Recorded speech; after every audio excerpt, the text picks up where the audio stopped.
நீங்கள் பார்த்துக் கொண்டிருப்பது உங்கள் விஜய். கண்ணன் அர்ஜுனனுக்கு சொல்லிக் கொடுக்கிறார். அர்ஜுனா, நீ பெரியோர்களிடத்துல போய் கேட்கணும், நிறைய அர்த்தங்களை கேளு. எப்படி கேட்கணும்னா, அர்ஜுனன் ஒண்ணு வேணா சொல்லட்டுமா?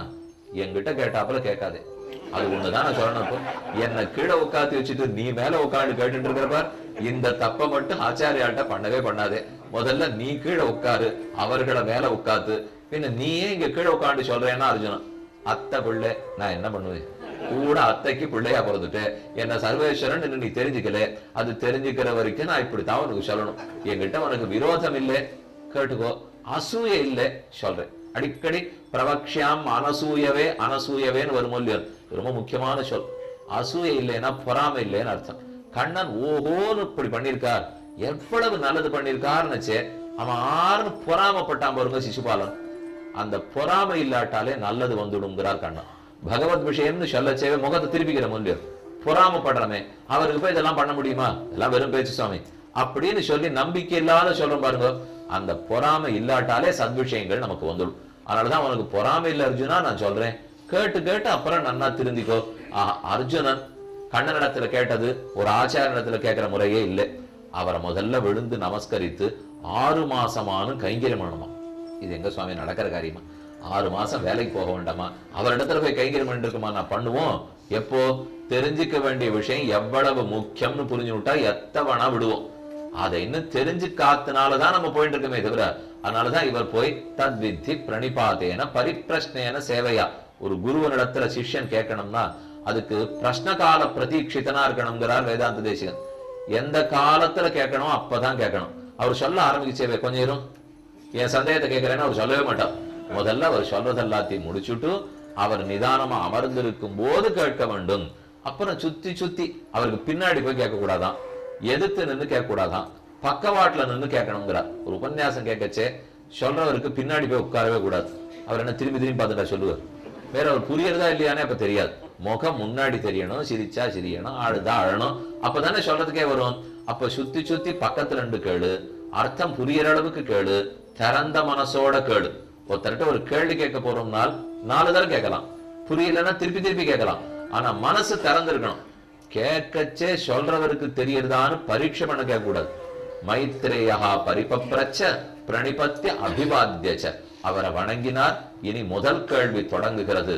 ரொம்ப ஆச்சரியமான கேள்வி. இவர் கேட்க வந்ததே அவரை வணங்கி மேற்கொண்டு கேள்வி கேட்கணும் இல்லையோ, அதுக்கு முன்னாடி அத்தோட நிறுத்தி உள்ள இவாளை பத்தின சின்ன சரித்திரம். மைத்ரேயரும் பராசரரும் பேசிட்டு இருக்காளே, கேட்டு இருக்காளே. அதுக்கு பராசரர் பதில் சொல்லும் போது நேர பதில் சொல்லிவிடல, கேள்வி எல்லாம் மனசுல வாங்கினுட்டு இந்த கேள்விக்கு பதில அந்த பெரியவர் அந்த பெரியவருக்கு சொல்லியிருக்கார், அத உனக்கு நான் இப்ப சொல்றேங்கிறார். நான் சொல்றேன்னு அவர் சொல்ல மாட்டேங்கிறார். இதே கேள்வி ஏற்கனவே ஒரு மகானுபாவன் கேட்டார், அதுக்கு ஒரு மகான் பதில் சொல்லியிருக்கார். அது என்னமோ என் பாக்கியவசத்தால எனக்கு கிடைச்சது, அத உனக்கு நான் தரேன். அப்ப யாரும் இங்க தாந்தோன்றி இல்லைன்னு அர்த்தம். இவாளா கண்டுபிடிச்ச பதில் ஒண்ணும் கிடையாது. பெரியோர்கள் சொல்லி சொல்லி கொடுத்ததே ஓராண் வழியாய் உபதேசித்தார் முன்னோர். மணவாள மாமனிகள் உபதேச ரத்ன மாலையில் சாதிக்கிறார். ஓராண் வழியா உபதேசம் வரும். கேட்டுன்றத திருப்பித்தான் சொல்லணும். புராண கதை வேதாந்தம் எதுவா இருந்தாலும் குயில்னு சொல்ல மாட்டா, கிளின்னு தான் சொல்லுவா. ரெண்டுத்துக்கு வித்தியாசம் இருக்கு. குயில் நன்னா பாடுமா, கிளி நன்னா பாடுமா?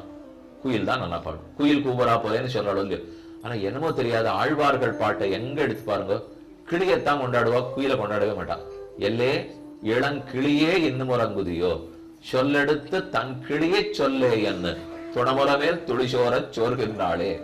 இளங்கிளியை வளர்த்ததனால் பயன்பட்டேன் வருகவென்னு மடக்கிளியை கைகூப்பி வணங்கினாளே. இதெல்லாம் பாசுரங்கள். இதுல ஒண்ணு கிளியத்தான் கொண்டாடி இருக்கா, குயிலை கொண்டாட மாட்டா. ஏன்னு சொல்றேன், குயில் தானா பாடும், கிளி சொல்லி கொடுத்ததைத்தான் திரும்பி பாடும். அதனாலதான் இவ யாரும் வேதாந்திகள் குயிலை கொண்டாட மாட்டேங்கிறா. அப்படின்னா தன்னெஞ்சில் தோத்திரத சொல்றோம்னு அர்த்தம். எனக்கு இப்படி தோன்றது, அதை படிச்ச வேதாந்திகள் உபன்யாசத்துல அப்படி சொல்லவே மாட்டா. இந்த ஸ்லோகத்துக்கு இப்படி அர்த்தம் இருக்கலாம்னு எனக்கு தோன்றதுன்னு யாரான்னு சொன்னா அவளுக்கு காது கொடுக்கணுமா, நீங்க தான் பாத்துக்கணும். அது கொடுத்தோம்னா ஆபத்தை விலைக்கு வாங்குறோம்னு அர்த்தம். ஏன்னா இது ஒருத்தர் தனக்கு தோன்றதுன்னு சொல்லிட்டு போயிட்டா அப்புறம் ஆச்சாரியர்களுக்கு தோன்றது என்ன ஆகுது? என்னிட்டத்துக்கு சொல்றதுக்கு நம்ம வரல. தகப்பனார் வேடிக்கை ஒண்ணு சொல்லுவார், இப்படி ராமானுஜர் சொல்லுவார், இப்படி சங்கரர் சொல்லுவார், இப்படி நம்பிள்ளை சொல்லுவார், இப்படி வேதாந்த தேசிகன் சொல்லுவார். ஒருத்தர் உபன்யாசம் பண்ணிட்டே இருந்தார். 2.5 மணி நேரம் ஒருத்தன் உட்காந்து கேட்டான், பொறுமையா போயிடுது. சாமி நீர் என்ன சொல்றீங்க? இது எல்லாத்தையும் இவர் சொல்லுவார், அவர் சொல்லுவார், அவர் சொல்லுவார், நீர் என்ன சொல்றீங்க? அந்த சுவாமி சளைக்கவே இல்லை.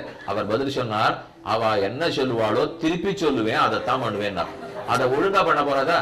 அவ சொன்னதை திருப்பி சொல்றச்சே தப்பு வராம சொன்னா போதும். அவ சொன்னா அவளுடைய உள்ளத்துக்கு மாறாடாமல் சொன்னா போதும். அதுக்கு தான் இவ்வளவு பெரிய வியாக்கியானங்கள். ஆயிரங்காலத்து பழைய வியாக்கியானங்கள்லாம் எதுக்கு எழுதியிருக்கா? அந்த முன்னோன் என்ன நினைத்தானோ அதை சொல்லணும். இது நமக்கு விரும்பினதை சேர்த்துக்கிறதுக்கு வியாக்கியானம் இல்லை. அதுக்கு நமக்கு அதிகாரமே கிடையாது. நம்மகிட்ட இந்த காலத்துக்கு தகுந்த மாதிரி சேர்த்துக்கலாமா? முடியவே முடியாது. அந்த காலத்துல எழுதப்பட்ட சட்டத்தை தான் இந்த காலத்திலையும் சொல்லணும். இனி மேலே பார்ப்போம். என்மயஞ்ச ஜெகத் பிரம்மன் யதச்சைதது சராச்சரம் லீனமாசீத் யதா யத்ர லயமேஷ்யதி யத்ரச்ச. இதுதான் முதல் கேள்வி. கேள்வி முதல்ல புரிஞ்சுப்போம், அர்த்தத்துக்கு அப்புறம் போவோம். முதல்ல கேள்வி என்ன கேட்கிறாருன்னு தெரியணுமோ இல்லையோ. என்மயஞ்ச ஜெகத் பிரம்மன் யதச்சைதது சராச்சரம் லீனமாசீத் யதா யத்ர லயமேஷ்யதி யத்ரச்ச. ஸ்லோகத்துல பல கேள்விகள் இருக்கு. முதல் கேள்வி, என்மயஞ்ச ஜெகத், இந்த ஜகத்து யாராகவே இருக்கும். என்மயம்னு சொன்னால் இது இரும்பு மயம், இது தங்கமயம், இது நூல்மயம். புரியுது இல்லையா? அத போல இந்த ஜகத்து யார் மயம், எது மயம், என் மயம். இந்த ஜகத்து முழுக்க யாராக இருக்கும்னா பிராச்சுரியார்த்தே மயட்டு பிரத்யம். என் மயம்னு சொன்னால் யாராலேயே ஜெகத்து ஆக்கப்பட்டிருக்கு. யாராக இந்த ஜெகத்து இருக்கும்? சங்கிலி தங்கமயமாக இருக்கும், பானை மண்மயமாக இருக்கும், ஜகத்து யார் மயமாக இருக்கும்? இது முதல் கேள்வி. என்மயஞ்ச ஜெகத் பிரம்மன் யதச்சேதது சராச்சரம், சராச்சரங்களோட கூடி இந்த ஜெகத் இருக்கே. யதச்ச எதனிடத்திலிருந்து தோன்றும், எதுவாகவே இருக்கும், எதனிடத்திலிருந்து தோன்றும். ரெண்டு வேற. எதுவாவே இருக்கும்னு சொல்றது வேற, எது உற்பத்தி ஆக்கும், எதனிடத்திலிருந்து தோன்றும்னு சொல்றது வேற.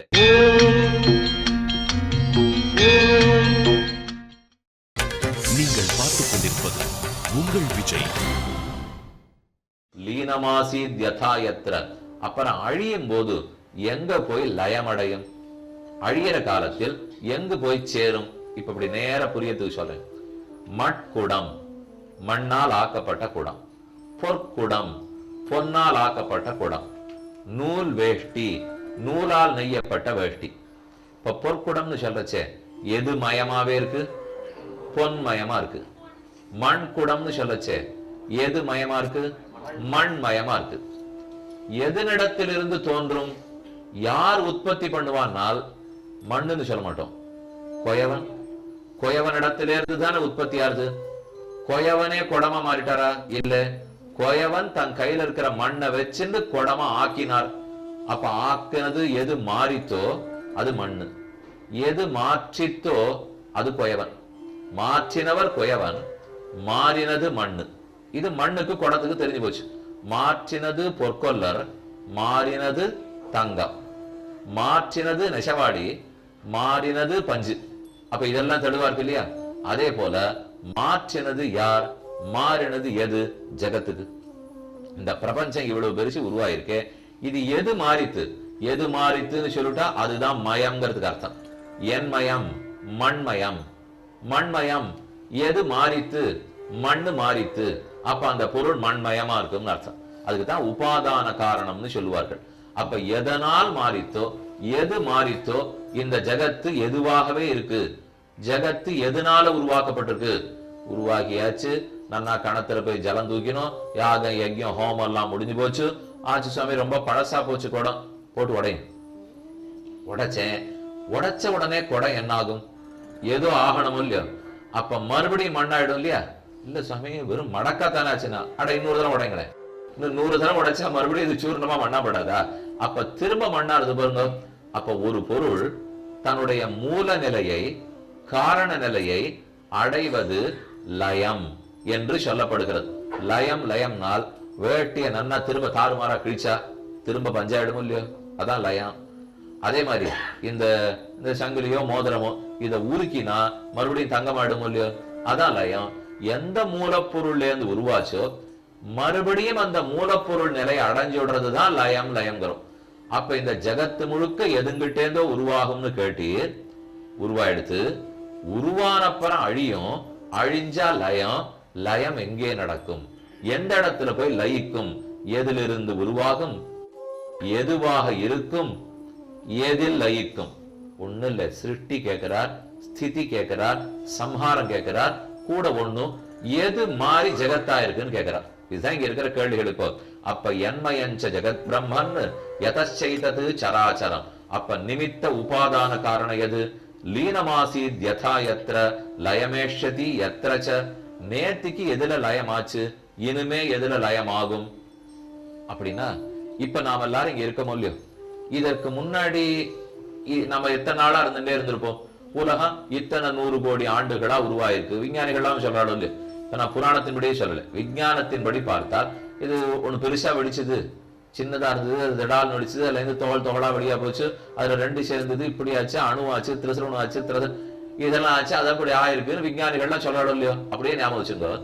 அப்ப அதெல்லாம் எப்ப ஆச்சு? இத்தனை கோடி ஆண்டுகளுக்கு முன்னால் நடந்தது சொல்லிட்டான். அதுக்கு முன்னாடி என்ன சுவாமி இருந்தது? விஞ்ஞானிகள்கிட்ட ஒரு நல்ல குணம் என்ன தெரியுமோ? தெரியாதுன்னு. இதுக்கு முன்னாடி என்ன, அது நிஜமா பெரிய குணம். அது ஏன்னா சாமான்யமா இல்ல நான் இப்படி நினைக்கிறேன்னு சொல்லி குட்டுப்பட்டுக்காமல், தெரியாது சாமி, எங்களுக்கு தெரிஞ்சது பூஜ்யம். பூஜ்யம்ங்கிறதுல இருந்து 1ன்ற முதல் வினாடி 1 2 ஆச்சு, 2 3 ஆச்சு, இப்படி இருக்கும். இதுக்கப்புறம் என்ன ஆகும்னா நடக்கலாம், ஒரு பெரிய கருப்பு புள்ளி இருக்கும், அதற்குள்ள இது மொத்தமும் இழுத்துனுடும் அவளும் சொல்றாள் இல்லையோ. அதுல இருந்தது சூடு ஏற ஏற ஏற வெடிச்சது இத்தனை பெருசா இருக்கு. இப்போ அது அத்தனையும் மறுபடியும் ஓங்கி குளிர்ச்சியில உள்ள போனாலும் போயிடும். அதுக்கப்புறம் மறுபடியும் இது இத்தனை வெடிக்குமான்னா வெடிக்கலாம், எங்களுக்கு தெரியாதுன்னுடுவா. பின்ன எப்ப சொல்லுவீர்னா அப்ப நான் பிறக்கிறேன்னு சொல்றேன், அப்ப ஆராய்ச்சி பண்ணாதான் சொல்ல முடியும். இதுல ஒரே வித்தியாசம், இது விஞ்ஞானத்தின் பேச்சு. ஆனா இப்ப ரிஷிகளிடத்துல கேட்டோம்னால் இதுக்கு முன்னாடியும் உற்பத்தி இருந்தது, இதுக்கு முன்னாடியும் பிரளயம் இருந்தது, இப்ப பிறந்திருக்கிற நாமும் பிரளயம் அடைவோம், பிரளயம் ஆனப்பறமும் மறுபடியும் உற்பத்தி நடக்கும், அது இத்தனை வருஷம் இருக்கும், இத்தனை கோடி வருஷம் இருக்கும், யார் உற்பத்தி பண்றா, எப்படி பிரளயம் ஆகும், ஏன் ஆகும், எல்லாத்தையும் விடுவோம். இப்ப இவ்வளவுதான் இந்த படிப்புக்கு வித்தியாசம். இப்போ நிகழ்காலம் எதுவோ அதை விஞ்ஞானம் நன்னா சொல்லும், நிகழ்காலத்துக்கு பக்கத்துல இருக்கிற இறந்த காலம் எதுவோ அதையும் நன்னா சொல்லும், நிகழ்காலத்துக்கு பக்கத்துல இருக்கிற வருங்காலம் எதுவோ அதையும் ஓரளவு சொல்லும். அதுக்கு மேல அது போகாது. ஏன்னா அவ ஒரு கருவிகளை கொண்டுதானே கண்டுபிடிக்கிறா. கையில உபகரணங்கள் கருவிகள் இருக்கு, அது ரொம்ப பரிமித சக்தி வாய்ந்தவை, ஒரு அளவுக்குட்பட்ட சக்தி. அதை வச்சு நீ எவ்வளவு தூரம் போக முடியுமோ அவ போயிடுறா. ஆனா ரிஷிகள் தெரிஞ்சின்றது அளவுக்குட்படாத பகவத் அனுகிரகத்தாலே, அவ அனுகிரகத்தால தெரிஞ்சுக்கிறபடியால எல்லாத்தையும் அவளால சொல்ல முடியாது. இப்ப கேள்வி தெரிஞ்சது, என்மயஞ்ச ஜெகத் பிரம்மன் யதச்சைதது சராச்சரம் லீனமாசீத் யதா யத்ர லயமேஷதி ததைவச. அப்ப முன்பிறவி நம்ம இத்தனை ஜெகத்து முன்னாடி படைக்கப்பட்டிருக்கே, அது அழிந்த போது எங்க போய் லயமடைந்தது? இப்ப இருக்கிற ஜெகத்து எங்க போய் லயமடையும்? நாளைக்கு மறுபடியும் உருவாச்சுன்னா எங்க போய் லயமடையும்? அது யாரிடத்தில் அடையும், எதில் அடையும்? இது கேள்வி. இப்ப நீங்க மனசுல குறிச்சுக்க வேண்டியது, ஜெகத் சிருஷ்டியை பத்தி கேட்டுட்டார், அப்ப ஸ்வரூபத்தை பத்தின விசாரம். பிரம்மஸ்வரூபம் எது, எப்படி எல்லாம் பிறக்கிறது, எப்படி எல்லாம் அழிய போறது, முதல் கேள்வி. அடுத்து விபூதி பேதம். பிரம்மம் படைச்சதுன்னு சொல்லிட்டா கூட இன்னும் பதில் வரல. ஆனா அவர் கேட்கிறார், படைப்புன்னு சொல்றீரே, மூலப்பொருள் படைப்பு படைப்பா, அல்லது இப்ப நான் இப்ப ஆணு பெண்ணு குதிரை மண்ணு மட்டை புழு பூச்சி இத்தனை இருக்கோ இல்லையோ, இந்த படைப்பு வரைக்குமே முதல்ல நடந்துடுமா? இப்ப நாம அந்த பஞ்ச மாத்தி வேட்டி ஆக்கணும்னால் பருத்தி பட்ட 12 பாடுன்னு சொல்லுவா. பருத்தி என்ன அடுத்த கூட வேட்டி அவகாச்சிரும்? பருத்தி காய்கறே காய்க்காது. பருத்தி எடுத்து 100 ஆத்தான் மாத்தினாத்தான் இந்த வேட்டியா கிடைக்கும். அத போல நாம இத்தனை பேர் இப்ப பிறந்திருக்கோமே, இந்த மாறுதல்லாம் எங்கேருந்து வந்தது? இது எல்லாம் முதல்லயே உருவாக்கப்பட்டதா? அப்ப இந்த விபூதி விஸ்தாரம் எப்படி ஏற்பட்டது? யத் பிரமாணானி பூதானி தேவாதீனாஞ்ச சம்பவம் சமுத்திர பர்வதானாஞ்ச சம்ஸ்தானஞ்ச யதா புவஹ. சமுத்திரம் இருக்கு, பர்வதங்கள் இருக்கு, மலை இருக்கு, எரிமலை இருக்கு, வாயுக்கள் இருக்கு. இது இத்தனை பிரிஞ்சு எப்படி உருவாச்சு? மூலப்பொருள் ஒன்றா, மூலப்பொருள் பலவா? ஒன்றிலிருந்து பலது உருவாச்சா? சின்னதுல இருந்து பெருசு உருவாச்சா? பெருசுல இருந்து சின்னது உருவாச்சா? இது இப்ப முக்கியமான கேள்வி. இப்போ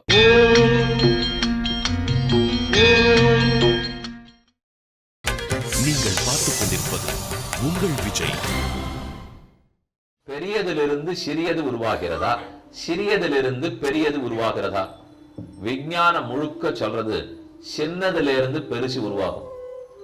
ஆனா ஆன்மீகம் ஒத்துக்கிறது பெருசுல இருந்து தான் சின்னது உருவாகும். இது பெரிய வித்தியாசம். ரெண்டு பேரும் இதுல ஒரு நாள் ஒத்துக்க போறதே கிடையாது. விஞ்ஞானிகள் திரும்ப திரும்ப சொன்னா அணுவிலிருந்து சேர்ந்து சேர்ந்து இதனுடைய 2 அணு இதனுடைய 1 அணு சேர்ந்தா தண்ணீர். அதான் வச்சிருக்கோம். 2 அணு இந்த வாயு சேரணும், 1 அணு அந்த வாயு சேரணும், சேர்ந்துட்டா தண்ணீர். அது போல ஒரு உலோகத்துக்கும் ஒரு அணு சேரணும். அப்ப அணு சேர்ந்து தண்ணீர்ங்கிற பெருசாருது, அணு சேர்ந்து நெருப்புங்கிற பெருசாருது, அணு சேர்ந்து ஸ்தூல சரீரமாறுது. ஆனா சாஸ்திரம் ஒத்துக்கிறது முழுக்க பிரம்மம் ரொம்ப பெரியது இல்லையோ, அந்த பெருசில இருந்து தான் சின்னதான நாம் உருவாயிருக்கோங்கிறது. அப்ப பெரியதிலிருந்து சின்னது உருவானது சாஸ்திரம், சின்னது சேர்ந்து பெரியது உருவாருதுன்னு சொல்றது விஞ்ஞானம். அவர் கேள்வி மட்டும் கேட்டார், இந்த சின்னதெல்லாம் எப்படி உருவாருது? அதுக்கப்புறம் பிரம்மம்னு பதில் வந்த பிற்பாடு இருக்க வேண்டிய கேள்வி இது.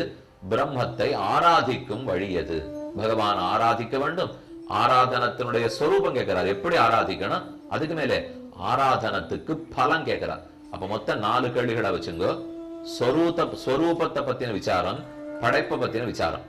அந்த படைப்பே பின்னம் பின்னம் பின்னம் வெவ்வேறையா இப்படி கிடக்கிறது இல்லையோ, அது அத்தனை பத்தின விசாரம். 3 அந்த பிரம்மத்தை ஆராதிக்க வேண்டிய முறையை பத்தின விசாரம். கடைசி ஆராதித்தா கிடைக்கிற பலத்தை பத்தின விசாரம். என்ன 4 வகையான கேள்விகள். தர்மாம்ச பிராமணாதீனாம் ததாச்ச ஆசிரமவாசினாம். பிராமண கஷத்திரிய வைசியர்கள் முதலவா எப்படி எல்லாம் ஆராதனை பண்ணணும், பிரம்மச்சாரிகள் சன்னியாசிகள் கிரகஸ்தர்கள் அவர்கள் எப்படி ஆராதனை பண்ணணும், அந்த ஆராதனத்துக்கு என்ன பலன் கிடைக்கும். பிரம்மன் பிரசாத பிரவணம் குருஷ்வ மயி மானசம் ஏனாகம் ஏத ஜானியாம் தத் பிரசாதான் மகாமுனே. இது உம்மை தவிர இந்த சந்தேகங்களை எனக்கு யார் போக்கி கொடுக்க போறா?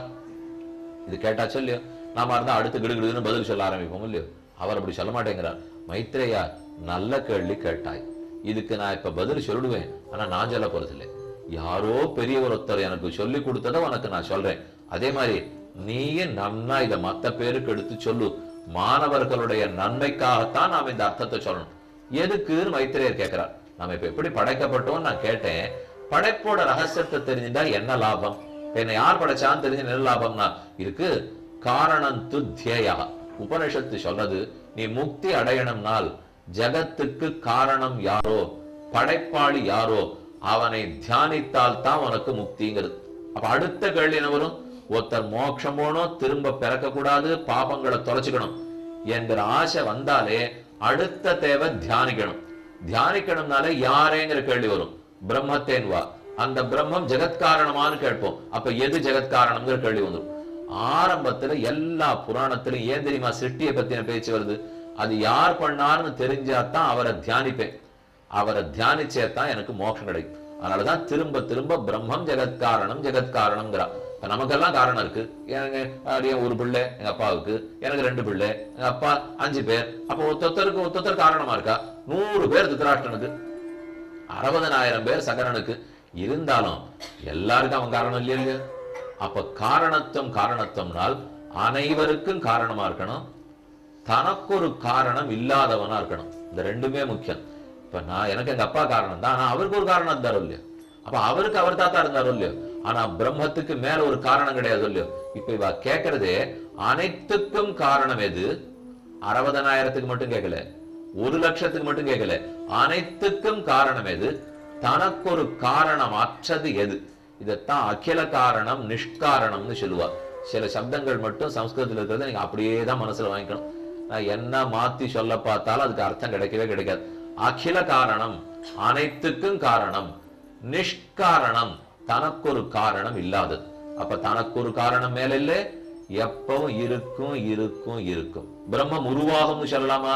சத்து சத்து சத்து இருக்கு இருக்கு இருக்கு. சச்சப்த வாச்சன்னு சொல்லுவார்கள். இருக்குன்னு தான் அவரை சொல்ல முடியுமே தவிர இருந்தார் இருப்பார் இப்படி அப்படி பேதப்படுத்தாதே. இருக்கிறார். அப்ப எப்பவும் இருக்கார் இருக்கார் இருக்கார். இருக்கிற பிரம்மத்திடத்திலிருந்து தான் நாம் எல்லாரும் தோன்றிருக்கோம். இங்க 2 ஞாபகம் வச்சுங்கோ. பெரியதிலிருந்து சிறியது தோன்றுகிறது, பிரம்மத்திடத்திலிருந்து தான் ஜெகத்து தோன்றது. 2வது இருக்கிறதுல இருந்து தான் தோன்றும், இல்லாததுல இருந்து தோன்றாது. இது என்ன சுவாமி சொல்றீரு? இப்போ எப்போ உற்பத்தினாலே இல்லாததுல இருந்து தான் உற்பத்தி பண்ணுவா? இல்ல பாருங்க, மண்ணை வச்சு குடத்தை பண்ணா இல்லாமைங்கிறத வச்சா குடம் வந்தது? மண்ணை வச்சுதானே குடம் வந்தது. மண்ணுங்கிற தத்துவம் இருக்கு, அந்த மண்ணிடத்துல இருந்து குடம் வருது. பஞ்சுங்கிற தத்துவம் இருக்கு, பஞ்சை வச்சுன்னு தான் நூலை வச்சுட்டு தான் வேட்டையை நெய்ய முடியும். அப்ப இருக்கிறதுல இருந்து உருவாகுதுங்கிற பாருங்க. இல்லாததுல இருந்து ஒரு பொருள் உருவாகாது. இல்லாததுன்னா சூன்யம். அதுல இருந்து எப்படி? இல்லாததுல இருந்து எது உருவாகும்? இல்லாததான் உருவாகும். இல்லாததுல இருந்து இருக்கிறது எங்கேயானு உருவாகுமா? இருக்கிறது வேணா உடைக்கலாம், அது வேணா பண்ணலாமே தவிர இல்லாததுல இருந்து இருக்கிறது வராது. இதுக்கு சத்காரியவாதம்னு பேர். சத்காரியவாதம் ஒண்ணும், அசத்காரியவாதம்னு இன்னொன்று. அதாவது சத்து இதோ காரியம், இந்த காரியத்துக்கு சத்து காரணம் என்றா சத்காரியவாதம், இந்த காரியத்துக்கு அசத்து காரணம் அப்படின்னா அசத்காரியவாதம். இந்த மாதிரி இருக்கிறச்செல்லாம் இதெல்லாம் தான் கொஞ்சம் நல்லா முழிச்சுட்டு கேட்கணும். அப்படின்னா சொல்ற வார்த்தை 2-3 வார்த்தை தான் பெரியவர்கள் சொல்லுவா. அவ எழுதியிருக்கிறது எப்படி? இந்த காரியம் ஒண்ணு உருவாயிருக்கு, இந்த விளக்கு இருக்கு, இந்த விளக்குக்கு எது காரணம்? சத்து காரணமா அசத்து காரணமா? சத்து காரணம்னா இருக்கிறது காரணம்னு அர்த்தம், அசத்து காரணம்னா இல்லாதது காரணம்னு அர்த்தம். இப்ப இந்த வேட்டி உருவாயிருக்கு, இதுக்கு இருக்குங்கிறது காரணமா இல்லைங்கிறது காரணமானா? எந்த ஒரு காரியத்துக்கு இருப்பது காரணமாகிறதோ அது சத்காரியவாதம். எந்த ஒரு காரியத்துக்கு இல்லாதது காரணம்னு சொல்லுகிறேனோ அது அசத்காரியவாதம். இப்ப இந்த இடத்துல ஆன்மீகமும் அறிவியலும் ஒத்துப்படும். ஏன்னா அறிவியல் விஞ்ஞானிகள் முழுக்க இருக்கிறதுல இருந்து தான் இருக்கிறது உருவாருதுங்கிறாளே தவிர அவ இல்லாததுல இருந்து உருவாருதுன்னு சொல்லவே மாட்டான். அதனால இப்ப சாஸ்திரஜர்கள் சொல்றதும் இருக்கிறதுல இருந்து தான் இருக்கிறது உருவாகும், அதே விஞ்ஞானிகள் சொல்றதும் இருக்கிறதுல இருந்து தான் இருக்கிறது உருவாகும். ஆனா உருவாகும்னா என்ன ஆறுது? ஒரு நிலை மற்றொரு நிலையா மாறுறது, அதுதான் நடக்கிறது. மண்ணு மாறுறது, குடம் மாறுது, உருக்கின பொண்ணு மாறுறது, சங்கிலி ஆறுது, பஞ்சு மாறுறது, வேட்டி ஆறுது, பிரம்மம் மாறுறது, ஜெகத்தாறுது.